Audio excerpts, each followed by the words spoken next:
Conference আরো একদিন ছুটি ঘোষণা করলো রাজ্য সরকার। এর ফলে সমস্ত স্কুল অফিস বন্ধ থাকবে।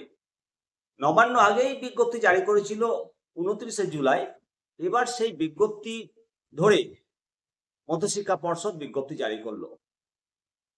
এর ফলে রাজ্যের সমস্ত মধ্যশিক্ষা পর্ষদ দ্বারা পরিচালিত স্কুল বন্ধ থাকবে। সমস্ত শিক্ষক শিক্ষিকা শিক্ষাকর্মীগণ এটা অতিরিক্ত ছুটি পাচ্ছেন। মূলত পর্ষদের ডেপুটি সচিব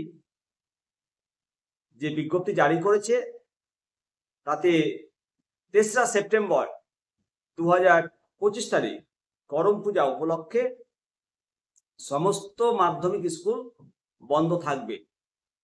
সরকার ঘোষিত এবং অনুমোদিত বেসরকারি বিদ্যালয়গুলোও ছুটি থাকবে। করম পূজা উপলক্ষে ছুটি রাখতে হবে। 28শে আগস্ট এই বিজ্ঞপ্তি জারি করেছে পশ্চিমবঙ্গ মধ্যশিক্ষা পর্ষদ।